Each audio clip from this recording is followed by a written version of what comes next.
I am doctor Virendra sir. Welcome to my channel Shakespeare English class से। तो students, आज बात करने वाले हैं बहुत ही महत्वपूर्ण टॉपिक्स टेंस, जो कि एवरी स्टूडेंट के लिए ये बहुत बड़ा टेंशन बना रहता है। ये बोलने में, पढ़ने में, लिखने में, समझने में, है ना, पेपर मैगजीन पढ़ने में, कोई बुक पढ़ने में, कोई नॉवेल पढ़ने में, ये बहुत बड़ा टेंशन बना रहता है। इंग्लिश का लगभग 80% सेंटेंस बोलना, पढ़ना, लिखना, समझना वो टेंस में ही आता है। ठीक है ना। तो बहुत बड़ा टेंशन आज आप लोग को खत्म करने वाले हैं। आज बहुत बड़ा टेंशन अंग्रेजी का खत्म होगा।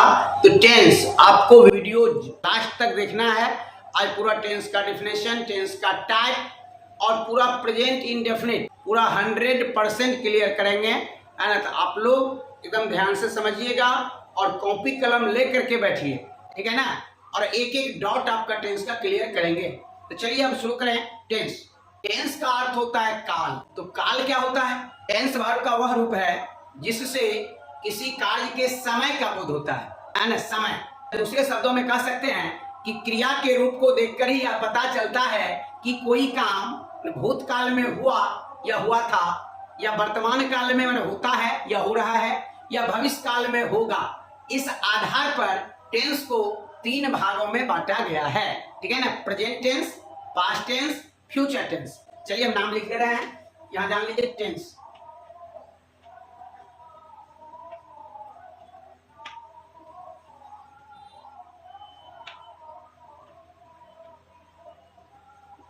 Present tense, past tense, future tense. चलिए, प्रेजेंट टेंस यानी वर्तमान काल, पास्ट टेंस भूतकाल, फ्यूचर टेंस भविष्य काल। यानी कार्य के समय के मुताबिक क्रिया के रूप में जो परिवर्तन होता है उसे टेंस कहते हैं। तो जितने भी कार्य हम लोग करते हैं उस कार्य के समय के मुताबिक क्रिया के रूप में परिवर्तन होता है, चेंजेज आती है, उसे हम लोग क्या कहेंगे? टेंस, ठीक है ना। तो या तो काम प्रेजेंट टेंस में वर्तमान काल में होगा, या भूतकाल में होगा, या भविष्य काल में होगा, है ना। इस आधार पर मैंने क्या बताया, टेंस के 3 भेद है, present tense, past tense, future tense. Present tense का अर्थ वर्तमान काल, पास्ट टेंस मींस भूतकाल, फ्यूचर टेंस मींस भविष्य काल, ठीक है। अब इस प्रत्येक टेंस के 4 उपभेद है, यानी प्रेजेंट इंडेफिनिट का भी 4 उपभेद है, जो टोटल आपको हम टेंस चार्ट के माध्यम से पढ़ाएंगे, जिससे आपको 1% भी डाउट नहीं रहेगा। आपको यहाँ देखिए बोर्ड पर लिखे हैं प्रेजेंट माने इंडेफिनिट, इम्परफेक्ट, इसके बाद फिर परफेक्ट बनाएंगे, परफेक्ट के बाद परफेक्ट कंटीन्यूअस, और फिर पास्ट में भी पास्ट का भी 4 भेद है, past indefinite, past imperfect, past perfect, past perfect continuous. Future का भी 3 है, future indefinite, future imperfect, future perfect, future perfect continuous, ठीक है ना। तो कुल मिलाकर 12 टेंस को आपको चार्ट के माध्यम से बताया जाएगा। तो एक वीडियो लंबा होगा, इसलिए आज आप लोग को प्रेजेंट टेंस का पूरा डिटेल डालेंगे, है ना। डिटेल एक वीडियो बना देते हैं प्रेजेंट टेंस का, ठीक है ना। तो आप नाम सुन लिए कि टेंस के 3 भेद है, present tense, past tense, future tense. मैंने क्या बताया? कार्य के समय के मुताबिक क्रिया के रूप में जो परिवर्तन होता है उसे टेंस कहते हैं। तो कोई भी कार्य जो हम लोग करते हैं उस कार्य के समय के मुताबिक क्रिया के रूप में परिवर्तन होता है, यानी वर्ब के रूप में चेंजेज आती है, परिवर्तन होता है, उसे हम लोग क्या कहते हैं? टेंस कहते हैं। कोई काम या तो वर्तमान समय में होता है, या हो रहा है, या हो चुका है, या होता रहा है, या भूतकाल में हुआ था, है ना, या हो रहा था, या हो चुका था, या होता रहा था, या भविष्य काल में होगा, या फिर होता रहेगा, या हो चुका रहेगा, है ना। इस आधार पर टेंस के 3 भेद है, present tense, past tense, future tense. नाम जान गए। सबका 4 उपभेद है, टोटल हम 4 के माध्यम से पढ़ाएंगे, इसीलिए किसी को भी दिक्कत नहीं होगा। कमजोर से कमजोर बच्चे के लिए भी क्लास होगा ये, और तेज बच्चे के लिए भी होगा। माने जिसका लेवल कुछ भी नहीं होगा, है ना, वो भी सीख सकते हैं, और जिसका कुछ लेवल होगा, बढ़िया होगा, उसके लिए हम टेंस का जो है कुछ टाइम भी बताएंगे, कुछ बड़ा बड़ा भी एग्जाम्पल देंगे। तो आप लोग को लास्ट तक वीडियो को देखना है, और आप लोग जो अगर नहीं लिखे हैं वो इसको मैंने लिख लीजिए। अब देख लीजिए प्रेजेंट का चार्ट।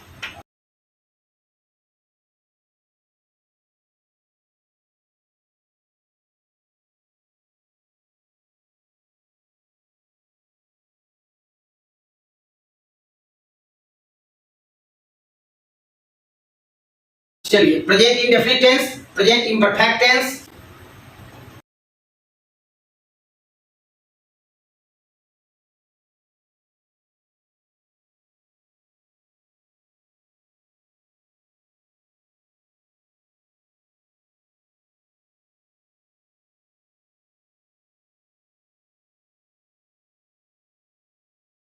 चलिए ये है आपको प्रेजेंट टेंस के चार भेद है। प्रेजेंट इंडेफिनिट जिसका अर्थ होता है सामान्य वर्तमान काल,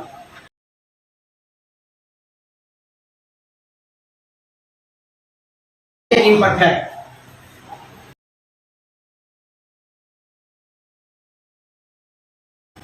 अपूर्ण वर्तमान काल, प्रेजेंट परफेक्ट पूर्ण वर्तमान काल, प्रेजेंट परफेक्ट कंटिन्यूअस टेंस, पूर्ण अपूर्ण वर्तमान काल। चलिए स्टूडेंट्स, मैंने बताया कि टेंस के तीन भेद है, present tense, past tense, future tense. तो प्रेजेंट टेंस के चार भेद है। प्रेजेंट इंडेफिनिट, इसी का दूसरा नाम है सिंपल प्रेजेंट, या तो प्रेजेंट इंडेफिनिट कहिए या सिंपल प्रेजेंट टेंस कहिए, जिसका हिंदी होगा सामान्य वर्तमान काल। ये हो गया आपका प्रेजेंट इम्परफेक्ट टेंस, या इसी को प्रेजेंट प्रोग्रेसिव भी कह सकते हैं या फिर प्रेजेंट कंटीन्यूअस भी कह सकते हैं। इसका तीन नाम है, ठीक है ना, प्रेजेंट इम्परफेक्ट या प्रेजेंट कंटीन्यूअस या प्रेजेंट प्रोग्रेसिव, जिसका अर्थ होता है तत्कालिक वर्तमान काल, है ना, या अपूर्ण वर्तमान काल। आप लोग को आज हम प्रेजेंट पर पूरा बात करेंगे। प्रेजेंट टेंस को एकदम चटा देंगे, पूरा घोर करके पिला दिया जाएगा आज प्रेजेंट टेंस। आज के बाद आपको प्रेजेंट टेंस में दिक्कत नहीं रहेगा, ठीक है ना। एक ही वीडियो में पूरा पढ़ा देते, लेकिन एक में इसलिए नहीं पढ़ाएंगे, ये वीडियो बहुत बड़ा हो जाएगा। ये वीडियो आपको ध्यान से लास्ट तक देखना है, आपको जुबान पर आ जाएगा टेंस 100%। ये चार्ट जो खींचे हैं इस माध्यम से आपको 1% भी प्रॉब्लम नहीं रहेगा। आज आपको ऑल प्रेजेंट का affirmative, negative, interrogative, negative interrogative, WH negative, all structure आज क्लियर करेंगे। अंग्रेजी बोलना भी इसी टेंस में आता है, ठीक है ना, बोलना, पढ़ना, लिखना, समझना, मैक्सिमम काम जो है प्रेजेंट में ही होता है। हम लोग प्रेजेंट में जीते हैं, ठीक है ना। आज आपको प्रेजेंट टेंस 100% क्लियर करेंगे। तो चलिए, ये हो गया आपको प्रेजेंट परफेक्ट टेंस, जिसका अर्थ होता है पूर्ण वर्तमान काल। ये है प्रेजेंट परफेक्ट कंटीन्यूअस टेंस, जिसका अर्थ होता है पूर्ण अपूर्ण वर्तमान काल। आपको एक एक टेंस जो बताएंगे सबका डेफिनेशन बताएंगे, और डेफिनेशन के वक्त ही आपको एग्जांपल दिया जाएगा, तो आपको 100% क्लियर हो जाएगा, ठीक है। अब चलिए, प्रेजेंट टेंस का चार भेद क्या समझे? Present indefinite, present imperfect, present perfect और प्रेजेंट परफेक्ट कंटीन्यूअस। टोटल का हिंदी मीनिंग भी जो प्रेजेंट में होगा, बस जैसे प्रेजेंट का चार है वैसे सेम पास्ट का चार होगा। यानी हम प्रेजेंट की जगह क्या करेंगे, पास्ट कर देंगे, पास्ट का चार हो जाएगा, past indefinite, past imperfect, past perfect, past perfect continuous, ठीक है ना। इसी प्रकार प्रेजेंट को चारों को हटा के इसकी जगह फ्यूचर रख देंगे, सेम मैटर होगा। और यहाँ पर जो आप लिखे हैं वर्तमान, वर्तमान की जगह पास्ट में भूत हो जाएगा, अब फ्यूचर में भविष्य हो जाएगा, ठीक है, और सब सेम होगा, एकदम कोई अंतर नहीं। ये चार याद है तो 4 दिया 12 याद हो जाएगा। तो इस तरह से आपको समझ में आ गया होगा कि प्रेजेंट टेंस के चार भेद हैं, पास्ट के भी चार भेद है और फ्यूचर के भी चार है, 4 दिया 12। इस तरह कुल मिलाकर अंग्रेजी में 12 टेंसेज होते हैं, और 12 टेंसेज के निर्माण के लिए 2 तरह के वर्ब की जरूरत पड़ती है, 2 प्रकार के वर्ब्स की आवश्यकता पड़ती है, जिसमें एक होगा आपका हेल्पिंग वर्ब, एक होगा मेन वर्ब, है ना, मेन वर्ब और हेल्पिंग वर्ब। ये 2 प्रकार के वर्ब्स की जरूरत पड़ती है। इन्हीं दोनों वर्ब के सहारे आपको पूरा टेंस आ जाएगा। इस तरह से अब चलिए आपको इसका देखिए अब चार्ट लिखे हैं, है ना, जिसमें टेंस का नाम लिखे है इसमें, और इसमें लिखे मैंने हेल्पिंग वर्ब, ये है आपका मेन वर्ब का कॉलम, ये है आइडेंटिफिकेशन। आइडेंटिफिकेशन मींस पहचान। आपको पहचान मालूम रहेगा तो आपको मैंने हिंदी स्ट्रक्चर भी लिखने की जरूरत नहीं पड़ेगा, आपको डायरेक्ट ऑल स्ट्रक्चर इंग्लिश में ही समझ में आ जाएगा। इंग्लिश में सोचिए, इंग्लिश में समझिए, इंग्लिश में बोलिए, आराम से आपको बोलना, पढ़ना, लिखना, समझना एवरीथिंग आ जाएगा। ये वीडियो आप लोग के लिए बहुत ही महत्वपूर्ण होने वाला है। चलिए, तो अब आप लोग पहले क्या कीजिए, क्योंकि दिमाग किसी का कंप्यूटर नहीं होता है ना, कि बस मतलब हम बोलते गए और आपको समझ में मैंने आ रहा है, मैंने 100% ऐसी कोई जोड़ी नहीं है। कुछ बात ऐसा है पहली बार सुने हैं तो याद रखना टफ होगा, जिस वजह से या तो आप लोग इसका स्क्रीनशॉट अभी जल्दीबाजी में ले लीजिए और उसको कॉपी में लिख लीजिएगा। चलिए हम साइड लग जाते हैं, आप लोग स्क्रीनशॉट ले लीजिए और फिर आपको एक एक टेंस समझाया जाएगा। आज हम प्रेजेंट का चारों टेंस पूरा घोर करके पिला देंगे, 1% भी प्रॉब्लम नहीं रहेगा। चलिए आप लोग उतारिए फटाफट या स्क्रीनशॉट लीजिए।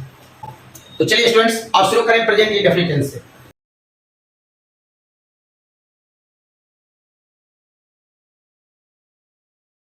तो चलिए स्टूडेंट्स, आज बात करेंगे present indefinite tense. Present indefinite tense जिसका अर्थ होता है सामान्य वर्तमान काल। सामान्य वर्तमान काल, प्रेजेंट इंडेफिनिट टेंस का अर्थ होता है सामान्य वर्तमान काल। तो प्रेजेंट इंडेफिनिट टेंस क्या होता है, ध्यान से समझिएगा। प्रेजेंट इंडेफिनिट टेंस से यह बोध होता है कि कोई काम वर्तमान काल में सामान्य रूप से होता है। प्रेजेंट इंडेफिनिट टेंस से यह बोध होता है कि कोई काम वर्तमान काल में सामान्य रूप से होता है। जैसे मैं चाय पीता हूं, मैं चाय पीता हूं।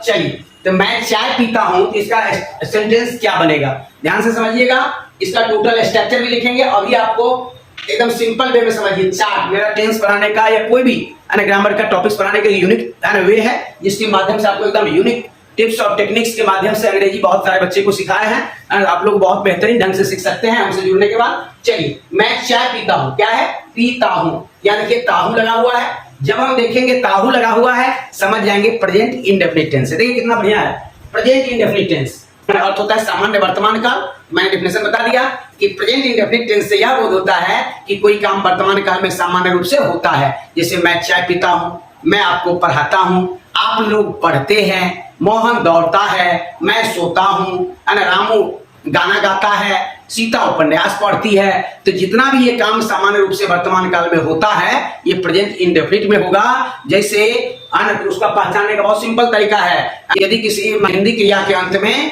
ता हूं, ती हूं, ते हैं, ते हो, ता है, ती है, ती हैं, ये सब लगा रहेगा तो आपको समझ जाना है ये प्रेजेंट इंडेफिनिट टेंस है। और प्रेजेंट इंडेफिनिट टेंस के अकॉर्डिंग आप हेल्पिंग वर्ब मेन वर्ब का इस्तेमाल करेंगे, सेंटेंस आसानी से बन जाएगा। मैं चाय पीता हूं, क्या हो जाएगा? मैं क्या इज आई। और यहाँ प्रश्न आता है sir helping verb, present indefinite tense के अफर्मेटिव सेंटेंस में हेल्पिंग वर्ब का प्रयोग नहीं होता है। अब कहाँ V1 लगेगा, कहाँ V5, कहाँ डू, कहाँ डज, ये सारा मैटर क्लियर करेंगे, ध्यान से समझना है। जैसे मैं चाय पीता हूँ, इसका चलिए चाय पीना, पीना यहाँ लेना का सेंस होता है आई टेक टी, ज्यादा पॉपुलर है, ज्यादा लोग जानता है आई टेक टी। वैसे आई ड्रिंक टी भी लिखना गलत नहीं है, आई टेक टी भी सही है, आई ड्रिंक टी भी सही है, या आई हैव टी भी सही है, या आई सिप टी भी सही है, ठीक है ना, चारों सही है। लोग जनरली जानता है I take tea, I take tea, मैं चाय पीता हूं। अगर दे देंगे आई ड्रिंक, मैं पीता हूं, तो ड्रिंकर का सेंस पकड़ लेगा, दारू शराब पीने वाला, ठीक है ना, यहाँ टी देना पड़ेगा। मैं पीता हूं सीधा सही अर्थ में जाता है, मैं चाय पीता हूं, आई टेक टी, ठीक है, मैं चाय पीता हूं, आई टेक टी। अब यहाँ प्रश्न बनेगा सर आई तो सिंगुलर है, ये V1 उल्लंघन कहां से आ गया? इस सब पर चर्चा सेंटेंस में किए थे, वैसे फिर करेंगे। जैसे सीता पत्र लिखती है, सीता पत्र लिखती है, पूरा स्ट्रक्चर भी बताएंगे, पहले आप ध्यान से समझिए। सीता पत्र लिखती है, देखिए ती है लगा हुआ है, ती है। जब ये हम देखेंगे किसी हिंदी क्रिया के अंत में ता है, ती है, ते है लगा हुआ है ना, समझ जाएंगे प्रेजेंट इंडेफिनिट टेंस है। और जिसका हेल्पिंग वर्ब डू डज होता है, मेन वर्ब V1 या V5 होता है। तो चलिए सीता पत्र लिखती है, क्या हो जाएगा? सीता लिखना का राइट होता है, राइट का V5 राइट्स, है ना, राइट का V5 राइट्स होगा, सीता राइट्स और लेटर। और प्रश्न बनेगा कहाँ V1 लगेगा, कहाँ V5, कहाँ है ना वर्ब का पहला रूप होगा, कहाँ पांचवा रूप। अब कैसे बनता है? तो कैसे बनता है V1 से V5, इसका वीडियो बना चुके हैं, है ना, उसको जरूर देख लीजिएगा, है ना। V1 से V5 बनाने के लिए आपको प्रेजेंट इंडेफिनिट क्लियर हो जाएगा। तो चलिए अब इसका मैंने स्ट्रक्चर पर काम करेंगे। इससे पहले आप जान लीजिए कि कहाँ V1 लगेगा और कहाँ V5 लगेगा, क्योंकि ये अफर्मेटिव सेंटेंस जो होता है, देखिए टेंस का जो 12 भेद मैंने बताया, तो 12 में प्रेजेंट इंडेफिनिट, अब 12 का 6 स्ट्रक्चर मिनिमम बताएंगे, बाकी बहुत स्ट्रक्चर होता है मिनिमम। तो 12 6 72, इस 72 में 2 स्ट्रक्चर आपका ऐसा होगा जिसमें हेल्पिंग वर्ब का प्रयोग नहीं होता है। एक प्रेजेंट इंडेफिनिट टेंस का अफर्मेटिव स्ट्रक्चर, एक पास्ट इंडेफिनिट टेंस का अफर्मेटिव स्ट्रक्चर। ये 2 स्ट्रक्चर में माने हेल्पिंग वर्ब का प्रयोग नहीं होता। यहाँ हेल्पिंग वर्ब पूरा होता है और पास्ट में डीड होता है। यहाँ प्रेजेंट इंडेफिनिट और पास्ट इंडेफिनिट टेंस के अफर्मेटिव सेंटेंस में हेल्पिंग वर्ब का प्रयोग नहीं होता है। फिर नेगेटिव बनाएंगे तो होगा, इंट्रोगेटिव बनाएंगे होगा, ऑल स्ट्रक्चर में होगा, केवल अफर्मेटिव में नहीं होगा। अफर्मेटिव में भी होता है, आगे चर्चा करेंगे किस वे में होता है। तो ध्यान दीजिए, अब कहाँ डू, कहाँ डज, कहाँ V1, कहाँ V5। चलिए आप समझिए, जैसे ही, सी, इट, या एक व्यक्ति का नाम, अगर मान लीजिए राम लिखेंगे या सीता लिखेंगे, है ना, तो इसके साथ हम प्रयोग करेंगे, इसका प्रयोग करेंगे V5, वर्ब का 5वां रूप, यानी V1 में V5 बनता कैसे है? V1 में क्या करेंगे? S, ES या IS लगाएंगे, ठीक है ना। ये सब बता चुके हैं कि मतलब कहां पर S, कहां ES, कहां IS लगता है। यहाँ तक V1 के अंत में S, double S, SH, CH, X या Z रहता है तो ES लगता है, ठीक है ना। जैसे मान लीजिए ब्लेस, ब्लेस का अर्थ होता है आशीर्वाद देना, आप देखें डबल S है, क्या लग जाएगा? BLESSES, ब्लेसेज हो गया। जैसे लिखेंगे कैच, CATCH, कैच मिस पकड़ना, CH आया तो ES लगा। अब चलिए, जैसे यदि किसी V1 के अंत में ये अभी आपको डिटेल हमने समझाया, डिटेल वीडियो इस पर बना हुआ है। कहाँ V1 कहाँ V5 इस पर हम चर्चा भी कर रहे हैं। अब जैसे देख लीजिए S वाला ले लीजिए, जैसे यदि किसी V1 के माने अंत में Y के ठीक पहले कोई वॉवेल है तो S लगाएंगे।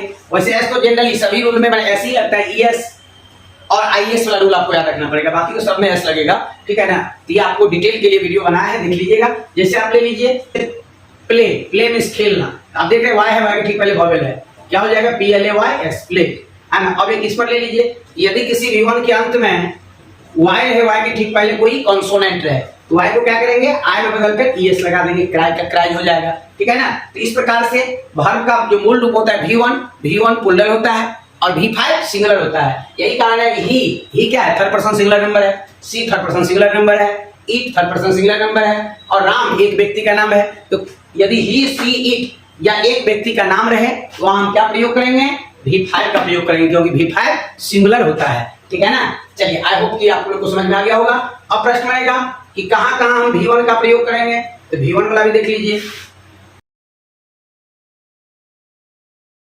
देखिए, जैसे I, we, you, they, ये इतना के साथ या मोर देन वन पर्सन का नाम रहे, एक से अधिक व्यक्ति का नाम रहे। जैसे अगर हम लिखेंगे राम एंड मोहन, दो व्यक्ति हो गया, प्लूरल हो गया। चलिए, I, we, you, they, I, we, you, they, एक से अधिक व्यक्ति के नाम, क्या आ जाएगा V1 वर्ब का पहला रूप आ जाएगा, V1 आ जाएगा, ठीक है ना।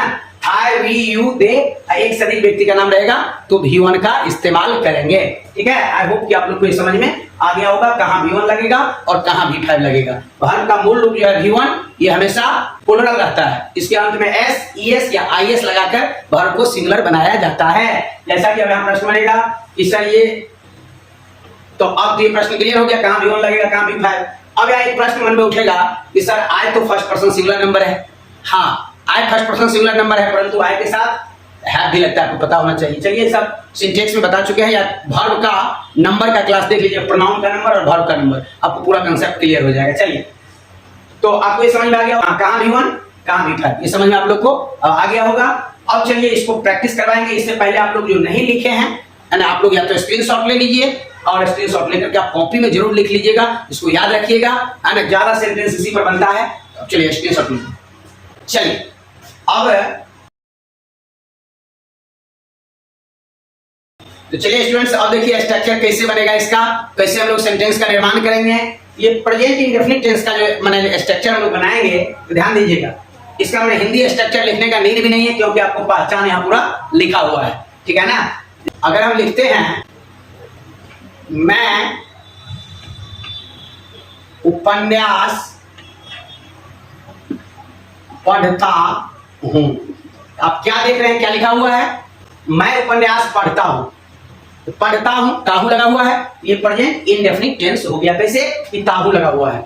अब यहाँ प्रश्न बनेगा कि इसको बनाएंगे कैसे। देखिए, माने हिंदी में वाक्य की बनावट होती है कर्ता, मैं काम कौन करता है, कर्ता माने I, मैं सब्जेक्ट, कर्ता के बाद आता है हिंदी में कर्म, ये कर्ता है, ये कर्म है, कर्म जिसको मैंने इंग्लिश में ऑब्जेक्ट कहते हैं। ये पढ़ हो गया आपका धातु, पढ़ क्या हो गया, धातु, है ना। मैंने हिंदी में जो स्ट्रक्चर लिखते सेंटेंस स्ट्रक्चर इन हिंदी, है ना। मैंने हिंदी में वाक्य बनावट कर्ता प्लस कर्म प्लस धातु प्लस पहचान में ताहू तीहू ते हैं ये सब, तो ताहू से पहचान, अब सेंटेंस आपको पहचान में आ गया।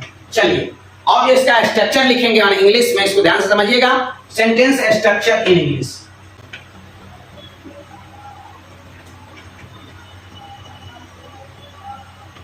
सेंटेंस स्ट्रक्चर इन इंग्लिश यानी अंग्रेजी में वाक्य की बनावट। सेंटेंस स्ट्रक्चर इन इंग्लिश माने अंग्रेजी में वाक्य की बनावट। अब देखिए अंग्रेजी में वाक्य कैसे बनेगा, तो इसका जो मैंने स्ट्रक्चर होगा सब्जेक्ट प्लस, ये सेंटेंस स्ट्रक्चर इन इंग्लिश जो हम लिखे हैं ये अफर्मेटिव स्ट्रक्चर बता रहे हैं, अफर्मेटिव। चलिए, सब्जेक्ट प्लस V1 या V5, ध्यान दीजिए, देखिए मैं क्या V1 और V5। मैंने क्या बताया कि अफर्मेटिव स्ट्रक्चर में डूडल का प्रयोग नहीं होगा, यानी प्रेजेंट इंडेफिनिट टेंस के अफर्मेटिव सेंटेंस में हेल्पिंग वर्ब का प्रयोग नहीं होता है। सब्जेक्ट प्लस V1 या V5 plus object plus other verb, ठीक है। चलिए, ये हो गया आपका अफर्मेटिव स्ट्रक्चर, ठीक है ना। ये अफर्मेटिव सेंटेंस बनाने का नियम हो गया, अफर्मेटिव। ये हो गया सेंटेंस स्ट्रक्चर इन इंग्लिश, ये हो गया अफर्मेटिव सेंटेंस, ठीक है, अफर्मेटिव स्ट्रक्चर है। तो जैसे मैं उपन्यास पढ़ता हूँ, सच है, लिख लीजिए एग्जाम्पल में। जैसे मैं उपन्यास पढ़ता हूँ, क्या हो जाएगा, आई, पढ़ना के इंग्लिश रीड, क्या हो जाएगा, आई रीड और नॉवेल। तो मैं आपने क्या देखा कि मैं उपन्यास पढ़ता हूँ, काम कौन करता है, आई, करता कौन है, आई, तो आई सब्जेक्ट हो गया, तो आई आ गया सब्जेक्ट, आई सब्जेक्ट, रीड क्या हो गया, वर्ब का पहला रूप यानी V1, और उपन्यास हो गया ऑब्जेक्ट। अब अदर वर्ड वाला सेंटेंस, अगला सेंटेंस देंगे, पहले आप इसको समझते जाइए, ठीक है ना। आई रीड और नॉवेल, ये बन गया। अब प्रत्येक को जितना समझाए, कहां V1 कहां V5, सबका कुछ एग्जांपल समझ लीजिए। जैसे आप कहेंगे सीता पत्र लिखती है, चलिए, सीता पत्र लिखती है,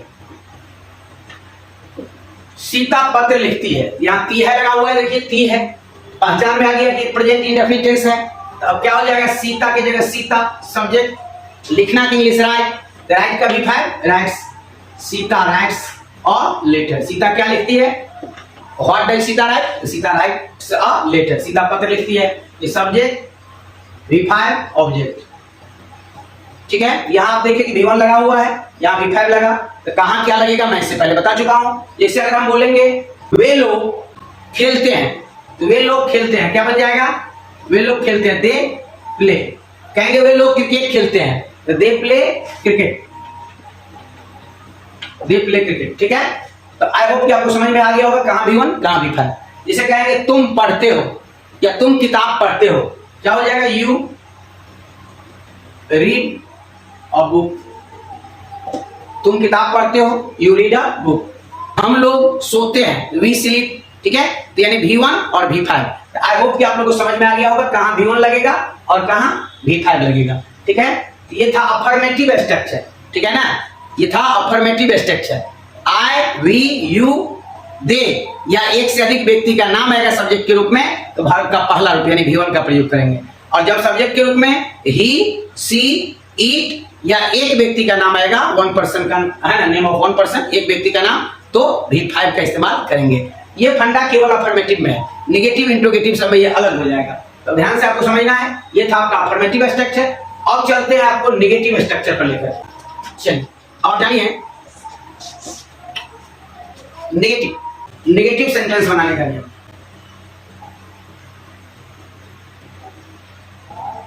नेगेटिव सेंटेंस बनाने का नियम, ये जितना अभी आपको दिए थे एग्जांपल, ये अफर्मेटिव था, अब बता रहे हैं नेगेटिव। जैसे कहेंगे इसका हो जाएगा सब्जेक्ट प्लस डू या डज, डू या does plus no plus V1 plus object plus other word, ठीक है। ये नेगेटिव स्ट्रक्चर है, ये नकारात्मक है, नेगेटिव। अब ये नेगेटिव क्या होता है, देखिए एग्जांपल से आपको क्लियर हो जाएगा। अब यहाँ प्रश्न लगेगा, यहाँ कहाँ डू लगेगा सर, कहाँ डज लगेगा, और इसमें तो मेन वर्ब का कोई प्रॉब्लम नहीं होगा, क्योंकि नेगेटिव में, इंट्रोगेटिव में या नेगेटिव इंट्रोगेटिव में या WH में, सब में मेन वर्ब का पहला रूप अर्थात V1 ही आएगा, ठीक है ना। केवल यहाँ कहाँ डू कहाँ डज, वो भी सिंपल तरीका याद रखने का, वही जो बताए थे। अब देखिए ही, सी, इट, राम, एक व्यक्ति का नाम है, इस कंडीशन में हम लोग डज का प्रयोग करेंगे, ठीक है। ही, सी, इट या एक व्यक्ति का नाम है, डज लगाएंगे। अगर आई, वी, यू, दे या राम एंड मोहन, यहां पर हम लोग लिखेंगे, यहां लिखेंगे डू, ठीक है। अब ऐसा क्यों होता है, क्योंकि ही, सी, इट या एक व्यक्ति का नाम, ये थर्ड पर्सन सिंगुलर नंबर है, सब्जेक्ट सिंगुलर तो वर्ब सिंगुलर और सब्जेक्ट प्लुरल तो वर्ब प्लुरल। यहाँ देखिए आई, वी, यू, दे, एक से अधिक व्यक्ति का नाम रहे तो डू का इस्तेमाल करेंगे। आप लोग मैंने इसका स्क्रीनशॉट ले लीजिए, कॉपी में लिख लीजिएगा, बहुत महत्वपूर्ण है, इस पर आपको मैंने हजारों हजार सेंटेंस बनेगा, ठीक है ना। आप लोग को टेंस को 100% घोर कर पिला दिया जाएगा, पूरा चटा देंगे टेंस, ठीक है ना। नेगेटिव स्ट्रक्चर जो लिखे हैं, देखिए नेगेटिव कैसे बनेगा। मैं उपन्यास पढ़ता हूं, यह अफर्मेटिव हो गया, है ना। तो इसका निगेटिव क्या हो जाएगा, मैं उपन्यास नहीं पढ़ता हूं, ठीक है ना, मैं उपन्यास नहीं पढ़ता हूं, मैं उपन्यास नहीं पढ़ता हूं। चलिए, मैं यहां था मैं उपन्यास पढ़ता हूं, ये अफर्मेटिव था, यहां निगेटिव में क्या है, नेगेटिव सेंटेंस बनाने का नियम। नेगेटिव का मतलब होता है नकारात्मक, ये नकारात्मक है, मैं उपन्यास नहीं पढ़ता हूं। तो मैं उपन्यास नहीं पढ़ता हूं क्या बन जाएगा, यहां देखिए निगेटिव स्ट्रक्चर यहां लिखे हैं, तो सब्जेक्ट आ जाएगा, मैं उपन्यास नहीं पढ़ता हूं, क्या हो जाएगा, आई के अकॉर्डिंग क्या होगा, डू या डाई, तो डू हो जाएगा, अभी लिखे थे आई डू, निगेटिव है तो नॉट हो जाएगा, आई डू नॉट, पढ़ना के लिए रीड हो जाएगा, आई डू नॉट रीड, और होगा novel, I do not read a novel, मैं उपन्यास नहीं पढ़ता हूं, ये हो गया आपका नेगेटिव स्ट्रक्चर, मैं उपन्यास नहीं पढ़ता हूं, ठीक है ना। अगर लिखेंगे सीता पत्र लिखती है, यहां लिखे हैं, ठीक है ना, क्या बन गया, मैं उपन्यास नहीं पढ़ता हूं, आई डू, आई हो गया सब्जेक्ट, डू हो गया हेल्पिंग वर्ब, नॉट पढ़ना के लिए रीड, ठीक है, रीड भी वन आ गया, आई डू नॉट रीड और नॉवेल, यहाँ स्पेस घट जा रहा है तो आगे जो इंट्रोगेटिव बताएंगे इससे बता देंगे, ठीक है ना, ये एग्जांपल बोर्ड पर रहेगा तो समझना आप लोगों को आसान रहेगा। तो I do not read a novel, ठीक है। सीता पत्र लिखती है, ये अफर्मेटिव है, नेगेटिव क्या होगा, सीता पत्र नहीं लिखती है, सीता पत्र नहीं लिखती है, जैसे कि सीता पत्र नहीं लिखती है, सीता पत्र नहीं लिखती है, क्या हो जाएगा, सब्जेक्ट में आ जाएगा, तो सीता नहीं है, ये नेगेटिव स्ट्रक्चर है, डू या डज में क्या हो जाएगा, सीता सिंगुलर है, डज हो जाएगा, सीता डज नहीं क्या, इंग्लिश नोट, ठीक है, सीता डज नोट, लिखना के इंग्लिश राइट, राइट मींस लिखना, यहां देखिए भी वन आ गया, सीता डज नॉट राइट और लेटर, यहां आपको ध्यान देना, यहां देखिए भी वन आ गया और उनका पहला रूप आ गया, मेंबर का भी वन आ गया पहला रूप, ठीक है ना। जब ये नेगेटिव बनाएंगे तो हमेशा भी वन आएगा, फिर मैंने इंट्रोगेटिव में भी मेंबर भी वन आएगा, नेगेटिव इंट्रोगेटिव में भी मेंबर भी वन ही आएगा, और डब्ल्यू एच नेगेटिव सब में भी वन आएगा, केवल V5 का फंडा है प्रेजेंट इंडेफिनिट के अफर्मेटिव स्ट्रक्चर में, ठीक है। जैसे कहेंगे मैं पढ़ाता हूं, क्या हो जाएगा, आई टीच, इसी का नेगेटिव क्या होगा, मैं नहीं पढ़ाता हूं, आई डू नॉट टीच या आई डोंट टीच, है ना। जैसे यहां बनाया सीता पत्र नहीं लिखती है, तो Sita does not write a letter को हम Sita doesn't write a letter भी लिख सकते हैं, या मैं उपन्यास नहीं पढ़ता हूं तो I don't read a novel भी लिख सकते हैं, डू में नोट लगाएंगे डोंट बोलेंगे, और डज में नोट लगाएंगे डजंट बोलेंगे, ठीक है ना। तो डज नोट की जगह डजंट लिख सकते हैं, है ना, डू नोट की जगह डोंट लिख सकते हैं, ओके। अब जैसे कहेंगे वे लोग दौड़ते हैं, क्या हो जाएगा, दे रन, ये हो गया अफर्मेटिव। अब बोलेंगे वे लोग नहीं दौड़ते हैं, they do not run. Ramu खेलता है, रामू प्लेज, रामू नहीं खेलता है, रामू डज नॉट प्ले, जैसे रामू खेलता है, रामू खेलता है, क्या हो जाएगा, रामू प्लेज हो जाएगा। और जब कहेंगे रामू नहीं खेलता है, यहाँ देखिए सब्जेक्ट के साथ यहाँ V5 आ गया, याद रखिएगा, और रामू नहीं खेलता है, अगर हम लिखते हैं रामू नहीं खेलता है, रामू नहीं खेलता, क्या हो जाएगा, रामू डज, यहाँ डज आ गया, जब ये यहाँ डज आया नेगेटिव, यहाँ क्या आ जाएगा, V5 हट जाएगा, रामू डज नॉट, क्या हो जाएगा, प्ले, यहाँ पर ये देखिए ऐसा हट गया, रामू डज नॉट प्ले हो गया। जब ये नेगेटिव बनाएंगे तो क्या हो जाएगा, नेगेटिव बनाने पर V1, Ramu does not play या रामू डजंट प्ले, ठीक है ना। तो आई होप कि ये प्रेजेंट इंडेफिनिट का अफर्मेटिव नेगेटिव आप लोग को समझ में आ गया होगा। अब इसको मिटाकर आपको इंट्रोगेटिव फिर नेगेटिव इंट्रोगेटिव इसको बताते हैं।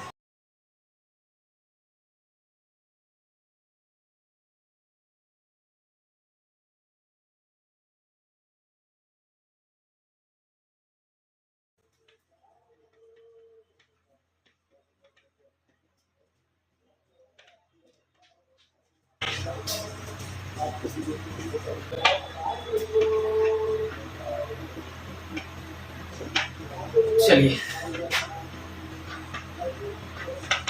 अब यहां बताएंगे आपको इंट्रोगेटिव सेंटेंस बनाने का नियम, इंट्रोगेटिव सेंटेंस बनाने का नियम। और देखिए इंट्रोगेटिव सेंटेंस कैसे बनेगा,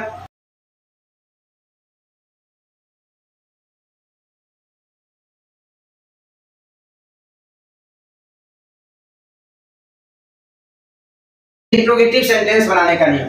इंट्रोगेटिव में क्या होता है, इंट्रोगेटिव सेंटेंस जो लोग बनाते हैं कि इंट्रोगेटिव सेंटेंस में क्या पहले लिखते हैं हिंदी में, और हेल्पिंग वर्ब जो होता है बाहर आ जाता है। तो इसका बनेगा डू या डज, डू या does plus subject plus V1, इसमें भी देखिए केवल V1 आएगा, V5 नहीं आएगा, plus object plus other word plus sign off interrogation. ठीक है, अब देखिए कैसे सेंटेंस बनाएंगे, इसका ध्यान से समझना है। जैसे बोलेंगे कि क्या मैं उपन्यास पढ़ता हूं, हिंदी होगा क्या मैं उपन्यास पढ़ता हूं।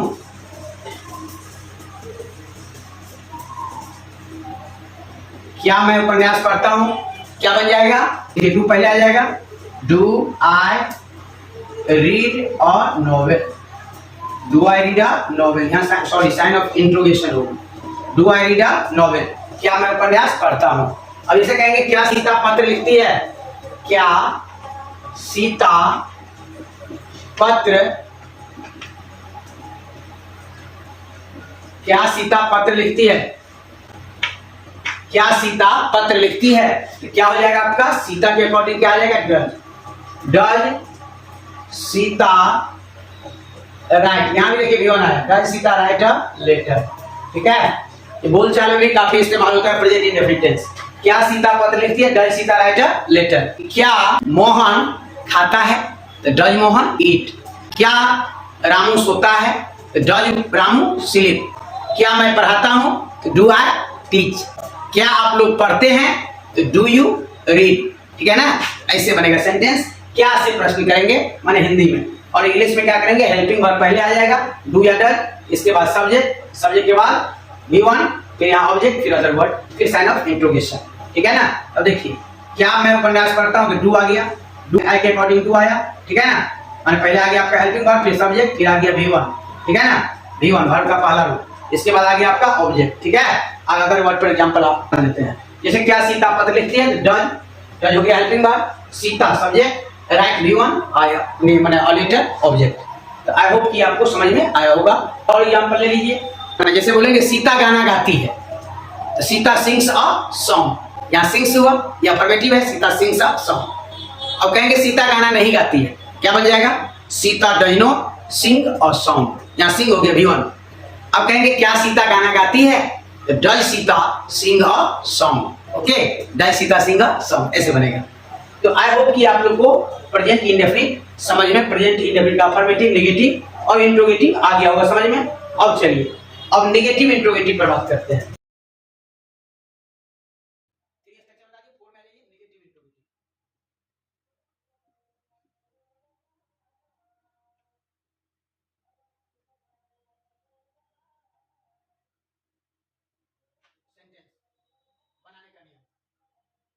नेगेटिव इंट्रोगेटिव सेंटेंस बनाने का नियम, इसका देखिए कैसे बनेगा। कुछ नहीं है, जैसा इंट्रोगेटिव है बस उसी में नोट लगेगा, ध्यान दीजिए कहां लगेगा। नेगेटिव इंट्रोगेटिव कैसे बनाएंगे, सबसे पहले लिखेंगे डू या डज प्लस डू या डज के बाद क्या लिखेंगे, सब्जेक्ट, सब्जेक्ट के बाद क्या लिखेंगे, नोट, नोट के बाद लिखेंगे V1, यानी कि इसमें V1 आया, इसके बाद लिखेंगे ऑब्जेक्ट, ऑब्जेक्ट के बाद other word plus sign off interrogation. अब देखिए बनेगा कैसे, सेंटेंस कैसे लिखे हैं ध्यान समझिएगा। क्या मैं उपन्यास नहीं पढ़ता हूं, क्या बनेगा, क्या मैं उपन्यास नहीं पढ़ता हूं, ध्यान समझिएगा। क्या मैं उपन्यास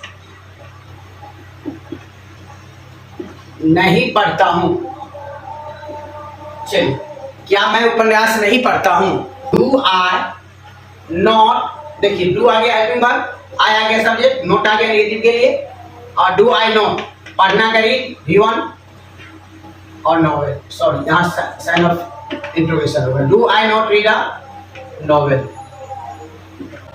क्या सीता पत्र नहीं लिखती है, क्या Sita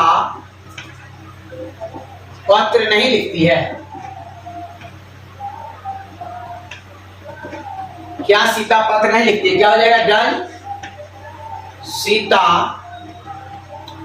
not write a letter, does Sita not write a letter? क्या सीता पत्र नहीं लिखती है? क्या बन जाएगा? Does Sita not write a letter. I hope कि आप लोग को समझ में आया होगा। एक और एग्जांपल लीजिए। क्या आप नहीं पढ़ते हैं? क्या आप नहीं पढ़ते हैं? क्या बनेगा? Do I not read? क्या मैं आप लोगों को नहीं पढ़ाता हूं, है ना? क्या मैं आप लोगों को नहीं पढ़ाता हूं? तो do I not teach you? क्या आप लोग नहीं खेलते हैं? Do you not play? ये हो गया आपको नेगेटिव इंट्रोगेटिव सेंटेंस। ठीक है, आई होप कि आपको समझ में आया होगा। अब WH समझिए। WH क्वेश्चन कैसे बनता है? WH जिसे प्रश्न किया जाता है, क्वेश्चन पूछा जाता है, जिससे अगर कहेंगे WH क्वेश्चन बनाने का नियम।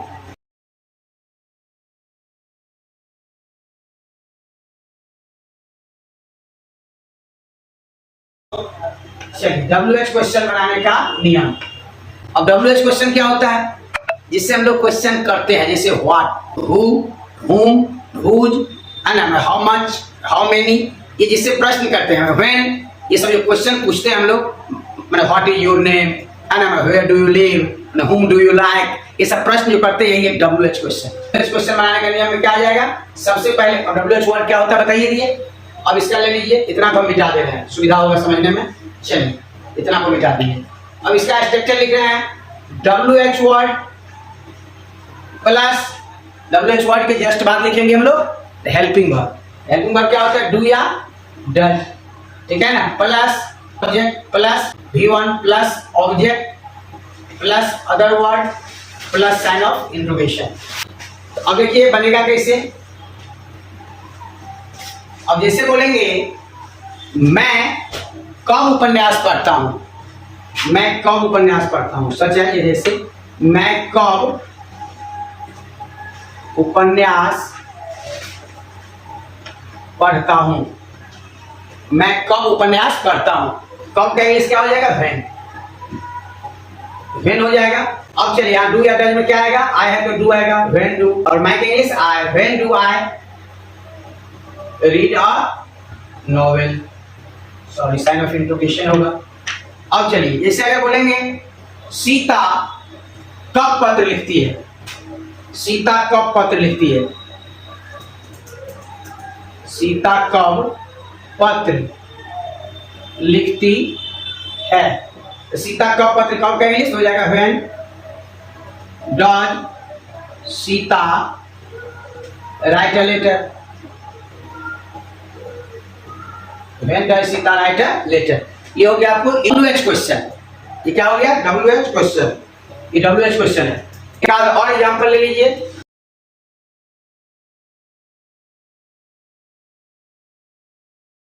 आप लोग एग्जांपल भी लिखते जाइए। जैसे कहेंगे तुम कहाँ रहते हो, तुम कहाँ रहते हो। ठीक है ना? तुम कहाँ रहते हो क्या हो जाएगा? कहाँ के इंग्लिश वेयर। ये सब काफी पॉपुलर है। वेयर ये हो गया WH वर्ड। और वेयर के साथ आ जाएगा डू, तो वेयर डू। तुम का English you, where do you live. ठीक है? तुम कहाँ रहते हो, where do you live. Sita क्या खाती है, सीता क्या खाती है, क्या के इंग्लिश व्हाट। तो व्हाट डज सीता ईट, क्या हो जाएगा? What does Sita eat. तुम किन्हें पसंद करते हो, तुम किन्हें पसंद करते हो, तुम किन्हें पसंद करते हो। किन्हें के इंग्लिश हुम। तो हुम, तुम का अकॉर्डिंग क्या आ जाएगा? तुम का इंग्लिश यू, यू के साथ डू लगेगा। हुम डू यू लाइक, तुम किन्हें पसंद करते हो, हुम do you like. I hope कि आप लोग को प्रेजेंट इंडेफिनिट टेंस का WH क्वेश्चन समझ में आ गया होगा। चलिए मिटाते हैं इसको।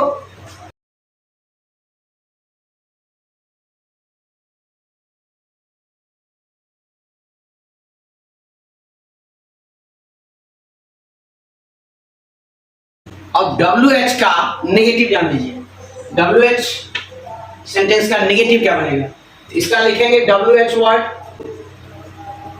प्लस डू या does plus subject plus not plus V1 plus object plus other word plus sign of interrogation. ये आपको WH का नेगेटिव, WH का नेगेटिव देखिए कैसे बनता है। अब जैसे कहेंगे सीता पत्र क्यों नहीं लिखती है, सीता पत्र क्यों नहीं लिखती है, क्यों के इंग्लिश व्हाई। अब यहां क्या हो जाएगा, सीता के according does, why does subject में आ जाएगा सीता, तो व्हाई डज सीता नहीं के English not, why does Sita not write और letter, why does Sita not write a letter. अब कहेंगे मैं उपन्यास क्यों नहीं पढ़ता हूं, मैं उपन्यास क्यों नहीं पढ़ता हूं, why do I not read a novel, why do I not read a novel, मैं उपन्यास क्यों नहीं पढ़ता हूं। तुम क्यों नहीं पढ़ते हो, तुम क्यों नहीं पढ़ते हो, तुम क्यों नहीं पढ़ते हो, क्यों के लिए why do you not read. ठीक है, अब देखिए व्हाई WH वर्ड यहां पर आ गया आपका हेल्पिंग वर्ड, यू हो गया सब्जेक्ट, फिर नॉट फिर V1। ठीक है, आई होप प्रेजेंट इंडेफिनिट का फुल सेंटेंस इतना बताए हैं, है ना। और अगर ज्यादा प्रैक्टिस करने के लिए आप लोग लाइव क्लास में जरूर जुड़िएगा। सप्ताह में 3 दिन लाइव आते हैं, है ना। वेडनेसडे को लाइव आते हैं और सैटरडे आते हैं और संडे आते हैं, है ना, 6:30 बजे शाम में। ठीक है ना, 6:30 PM लाइव रहते हैं, 3 डेज इन अ वीक, है ना। सप्ताह में 3 दिन रहते हैं, कब कब, बुधवार को रहते हैं, शनिवार को रहते हैं और रविवार को, 3 दिन लाइव रहते हैं। अभी टेंसी चल रहा है लाइव में भी, ठीक है ना। और पिछला वीडियो भी आप लोग पिछला लाइव सब देख लीजिए, लाइव में काफी ज्यादा प्रैक्टिस करवाए हैं। अब इसका कुछ टाइम पर बात करेंगे, ठीक है ना। चलिए सब पूरा मिटाते हैं, फिर इसके टाइम पर बात करते हैं। चलिए कुछ महत्वपूर्ण रूल पर बात करते हैं, थोड़ा मतलब प्रेजेंट इंडेफिनिट का कुछ मतलब एडवांस रूल पर बात करते हैं। ध्यान समझिएगा, चिरंतन सत्य यानी यूनिवर्सल ट्रूथ, यूनिवर्सल ट्रूथ जो होता है, यूनिवर्सल ट्रूथ का प्रयोग हमेशा प्रेजेंट इंडेफिनिट टेंस में होता है। अब यहां प्रश्न बनता है ये यूनिवर्सल ट्रूथ क्या होता है। जैसे कहेंगे सूरज पूरब में उगता है, सूरज पूरब में उगता है, ये चिरंतन सत्य है। सूरज पहले भी पूरब में उगता था, दादा के जमाने में भी और पिता के जमाने में भी और आपके जमाने में भी, मेरे जमाने में भी और पोता के जमाने में भी सूरज पूरब में ही उगेगा। ठीक है ना, ये चिरंतन सत्य है ना। यही हुआ यूनिवर्सल ट्रूथ, सूरज पूरब में उगता है, सूरज पश्चिम में डूबता है, ये चिरंतन सत्य है। 2 और 2 4 होता है, ये चिरंतन सत्य है। पृथ्वी गोल है, ये चिरंतन सत्य है। मनुष्य मरणशील होता है, ये चिरंतन सत्य है। तो चिरंतन सत्य का प्रयोग केवल प्रेजेंट इंडेफिनिट टेंस में होता है। ये जो है आपको आप प्रत्येक एग्जाम में पूछा जाता है ना, टाइम एंड टेंस के रूप में, टेंस के रूप में। ये आपको 12th बोर्ड में भी आता है, हर कंपटीशन एग्जाम में कॉमन एरर के रूप में आता है, तो इसको याद रखना बहुत जरूरी है। और ये यूनिवर्सल ट्रूथ जो आपको नरेशन में भी पढ़ना पड़ेगा, है ना, नरेशन में भी आपको यूनिवर्सल ट्रूथ पढ़ना होगा, देखते बने इस दृष्टिकोण से बहुत महत्वपूर्ण है। तो चिरंतन सत्य यानी यूनिवर्सल ट्रूथ का प्रयोग प्रेजेंट इंडेफिनिट टेंस में होता है। जैसे सूरज पूरब में उगता है, सच है, सूरज पूरब में उगता है।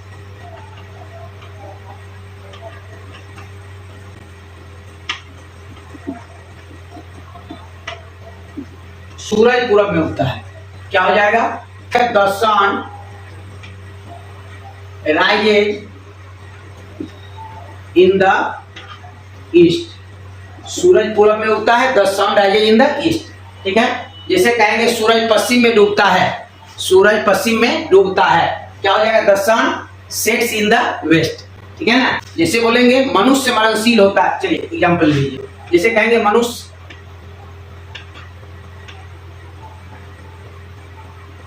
मरणशील होता है, मनुष्य मरणशील होता है, एकदम चिरंतन सत्य है ना। पहले भी जो आए वो चले गए, चाहे वो त्रेता युग हो या द्वापर का रहे हो या सतयुग का रहे हो, और कलयुग में भी लोग आते हैं और जाते हैं, है ना। तो मनुष्य मरणशील होता है ना, ये चिरंतन सत्य है, जो आया वो जाएगा, ये चिरंतन सत्य है। मनुष्य मरणशील होता है, man is mortar, man is mortar. अब यहाँ प्रश्न बनेगा सर इज कहां से आया, वर्ब का वीडियो जरूर देख लीजिएगा, ये सब पूरा कॉन्सेप्ट दिए हुए हैं। Subject plus MER plus complement पर भी प्रेजेंट इंडेफिनिट टेंस बनता है, ठीक है ना। आज ज्यादा इस पर नहीं खींचेंगे क्योंकि इसमें कुछ टाइम भी आना, कुछ इंपॉर्टेंट रूल भी बताना है आज, जिस वजह से ज्यादा डिटेल चर्चा नहीं कर पाएंगे। और ध्यान से समझ, क्योंकि प्रेजेंट परफेक्ट आज पूरा प्रेजेंट आपको बोले हैं कि पूरा चटा देंगे, पूरा जुबान पर कराएंगे, ठीक है ना। यदि आप लोग को भारी भी लगता हो, कुछ नहीं भी समझ में आता हो, वीडियो को दोबारा देख लीजिएगा, क्योंकि टेंस बहुत बड़ा टेंशन है बच्चे के लिए। टेंस अगर आ गया तो फिर अंग्रेजी का बहुत बड़ा टेंशन खत्म हो जाएगा। टेंस अगर आप कमांड कर लेते हैं, वॉइस आपको मात्र 5 मिनट में समझा देंगे, पूरा दुनिया का समस्त वॉइस आपको बन जाएगा। टेंस पर आधारित जितना वॉइस होगा, एक मात्र चार्ट खींचेंगे, उसी में पूरा वॉइस क्लियर हो जाएगा। टेंस माने एक्टिव का ही पैसिव बनता है, तो टेंस बहुत जरूरी है अंग्रेजी बोलने, पढ़ने, लिखने, समझने के लिए, है ना। मैंने भले मान लीजिए कि इंग्लिश टफ लगता होगा, जिसको अगर नहीं आता है कुछ, तो सबको भारी लगता है शुरू में, तो आपको इतना बेसिक से बताया है कि आई होप की समझ में मैंने आया होगा, है ना। तो अगर कठिनाई हो तो कठिनाई का सामना करना है, फॉर्म रखना है, टेंस को बढ़िया से पढ़ना है। कठिन समय मानव को तोड़ देता है, जो इसे सह लेता है वो रिकॉर्ड तोड़ देता है। सबका कठिन समय आता है, इंग्लिश कठिन लगता है, क्योंकि इंग्लिश क्या है आपका रीजनल लैंग्वेज नहीं है, नेशनल लैंग्वेज नहीं है, इंग्लिश इंटरनेशनल लैंग्वेज है, अंतरराष्ट्रीय भाषा है। तो आपको मैंने इंग्लिश के बिना काम भी नहीं चलेगा, इसलिए इंग्लिश सीखना है, ठीक है ना। समझिए, जैसे मनुष्य मननशील होता है, मैन मोर्टल, 2 और 2 4 होता है, क्या हो जाएगा 2 and 2 is 4। ये सब चिरंतन शब्द है, 2 and 2 is 4, क्या है 2 और 2 4 होता है ना। जैसे तो आई होप ये समझ में आप लोग को आ गया होगा। अब नेक्स्ट रूल पर बात करते हैं, भविष्य काल की निश्चित योजना। भविष्य काल की निश्चित योजना को व्यक्त करने के लिए भी प्रेजेंट इंडेफिनिट टेंस का प्रयोग किया जाता है। यानी भविष्य काल की निश्चित योजना को व्यक्त करने के लिए भी प्रेजेंट इंडेफिनिट टेंस का प्रयोग होता है। जैसे प्रश्न बनेगा कि भविष्य काल की निश्चित योजना क्या होता है, जब ये भविष्य काल है तो प्रेजेंट में क्यों इस्तेमाल होगा। तो योजना अगर फिक्स हो भविष्य काल का, है ना, भविष्य काल की निश्चित योजना को व्यक्त करने के लिए प्रेजेंट इंडेफिनिट टेंस का प्रयोग होता है। जैसे कहेंगे प्रधानमंत्री कल यहाँ आएंगे, तो ये प्रधानमंत्री आएंगे कल, योजना फिक्स है, कब आएंगे, कल आएंगे, है ना। तो कल आएंगे, ये देखिए फ्यूचर बुझा रहा है, लेकिन क्या है प्रेजेंट है ना, ये प्रेजेंट में बनेगा। मुख्यमंत्री कल यहाँ आएंगे, ठीक है ना, तो मुख्यमंत्री का योजना फिक्स है कि कल यहाँ आएंगे।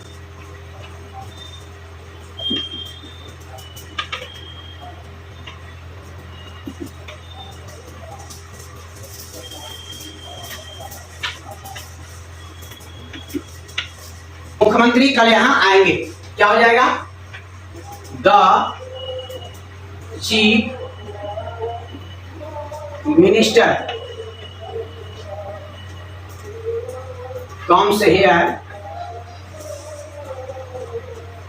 टुमारो। जैसे कहेंगे प्रधानमंत्री कल यहाँ नहीं आएंगे,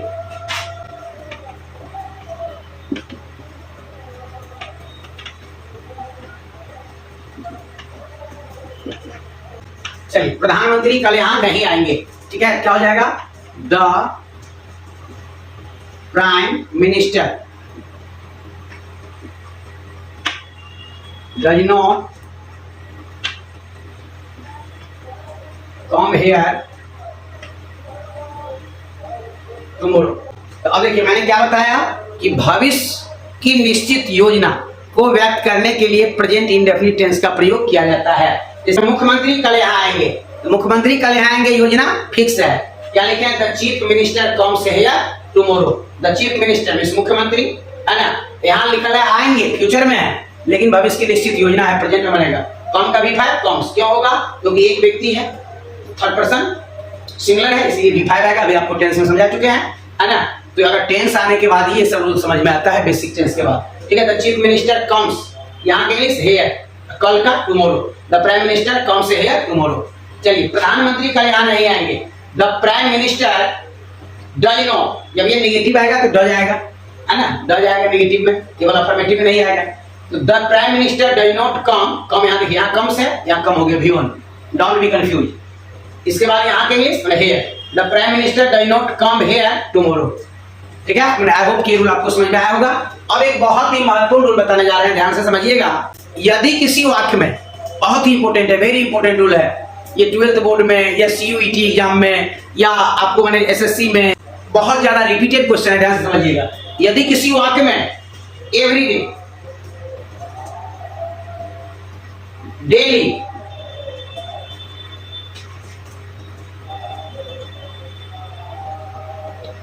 रेगुलरली ऑलवेज, इसे ऑलवेज का प्रयोग प्रेजेंट परफेक्ट में भी होता है, ठीक है ना, और प्रेजेंट इंडेफिनिट में ही सेंटेंस देखने से पता चल जाता है। और ये बहुत ही सिंपल है। यदि किसी वाक्य में एवरीडे, डेली, रेगुलरली, ऑलवेज, और समझ लीजिए यदि किसी वाक्य में everyday, daily, regularly, always, everyday में केवल एवरीडे ही नहीं, everyday, every night, every week, every month या एवरी ईयर, है ना, तो एवरीडे याद रहेगा एवरी, तो इससे काम चल जाएगा, ठीक है। Everyday, every week, every month, every year, daily, regularly, always इत्यादि शब्दों का प्रयोग समय का बोध कराने के लिए किया गया हो तो उस वाक्य की क्रिया प्रेजेंट इंडेफिनिट टेंस में होती है। ओके, यदि किसी वाक्य में एवरीडे, डेली, रेगुलरली, ऑलवेज, है ना, इत्यादि शब्दों का प्रयोग समय का बोध कराने के लिए किया गया हो तो उस वाक्य की क्रिया प्रेजेंट इंडेफिनिट टेंस में होती है। जैसे I go to school every day, I go to school every day, मैं प्रतिदिन विद्यालय जाता हूं, ठीक है ना, I go to school every day. यहां अगर लिख देंगे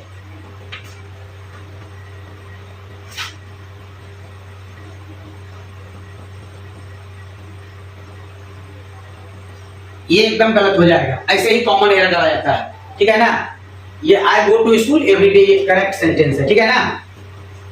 जैसे अगर कहेंगे the sun is rising in the east, ये भी सेंटेंस गलत हो जाएगा, ठीक है। आई होप कि आपको समझ में आया होगा, है ना। I go to school every day, Sita goes to college daily, Sita goes to college daily, ठीक है ना। यहाँ डेली और एवरीडे शब्द का जो इस्तेमाल है ये प्रेजेंट इंडेफिनिट टेंस में ही होगा। अदर टेंस में एवरीडे, डेली, रेगुलरली या एवरी नाइट और एवरी वीक इसका प्रयोग नहीं कर सकते हैं, क्योंकि प्रेजेंट इंडेफिनिट टेंस जो है माने इसका प्रयोग केवल प्रेजेंट इंडेफिनिट टेंस में ही करेंगे। तो चलिए, रूल तो इसका और बहुत सारा है, लेकिन ये 3 रूल जो आपको बताए हैं, एक आपको मैंने बताया कि चिरंतन सत्य यानी यूनिवर्सल ट्रूथ का प्रयोग प्रेजेंट इंडेफिनिट टेंस में होता है, ये रूल काफी इंपॉर्टेंट है। एक रूल आपको मैंने बताया भविष्य काल की निश्चित योजना को व्यक्त करने के लिए, ये रूल काफी इंपॉर्टेंट है। और एक बताया यदि किसी वाक्य में एवरीडे, डेली, रेगुलरली या ऑलवेज इत्यादि शब्दों का प्रयोग समय का बोध कराने के लिए किया गया हो तो उस वाक्य की क्रिया प्रेजेंट इंडेफिनिट टेंस में होती है। तो चलिए अब इसको मिटाते हैं।